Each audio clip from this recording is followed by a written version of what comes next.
பாண்டியஸ்டர் நியூப்ரிமோ ராஜிக்கு ஒரு கட்டத்தில் கோவம் வந்துடுது. ஏன்னா அங்கே இருக்கிறவங்க யாருமே ஒழுங்காகவே நடந்துக்கிறதில்ல. ஒரு கட்டத்தில் கோவம் வந்து அங்கே இருக்கிறவங்கள பார்த்தீங்கன்னா ஒரு கட்டையால் ராஜி அடி அடின்னு அடிச்சிடுறாங்க. எல்லாருமே பயந்து போகிறாங்க.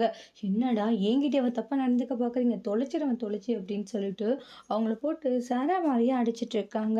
ராஜி இந்த அளவுக்கு வயலண்ட்டாக மாறுவாங்கன்ட்டு அவங்க நினச்சி கூட பார்க்கல. அவங்க இப்படி மாறினது ரொம்பவே அதிர்ச்சியாக இருக்குது. என்னடா இந்த பொண்ணு ஒன்றும் தெரியாத பொண்ணாட்ட இருந்துட்டு இன்னைக்கு இப்படி அடிக்குது அப்படின்ற மாதிரி ரொம்பவே பயந்து போகிறாங்க. ராஜி அவங்கள அடித்து முடிச்ச பிறகு தான் அப்பா எப்படியோ நம்மளுக்கு தைரியம் வந்துடுச்சு. நான் கூட வந்து அவ்வளோதான் பயந்துட்டு ஒரே இடத்துல இருப்போம்னு நினச்சோம். ஆனால் இப்போ தான் வந்து நான் கொஞ்சம் இந்த அளவுக்கு வந்து மாறி இருக்குன்னு சொல்லி ராஜியே நினச்சி அந்த அளவுக்கு பெருமைப்பட்டுக்கிட்டு இருக்காங்க. இன்னொரு பக்கம் வந்து இனிமேலும் பிரச்சனைகள் வரும். வர்ற பிரச்சனைகளை நம்ம பேஸ் பண்ணணும் அப்படின்ட்டு ராஜி முடிவெடுக்கிறாங்க. என்ன நடந்தாலும் சரி இனிமேல் வரக்கூடிய பிரச்சனைகளை நம்ம பேஸ் பண்ணணும் அப்படின்னு சொல்லிட்டு ராஜி திங்க் பண்ணிட்டு இருக்காங்க. ஒரு பக்கம் ராஜிக்கு என்னாச்சு ஏதாச்சுன்ட்டு கதறி யோசிச்சு யோசிச்சு ரொம்ப ஃபீல் பண்றாங்க. என்ன நடக்குது ஒண்ணுமே எனக்கு புரியல. ஏதாச்சும் இவ பெரிய பிரச்சனையில மாட்டிக்கிட்டாளா அப்படின்ட்டு சொல்லி ரொம்ப கவலையோடு இருக்காங்க.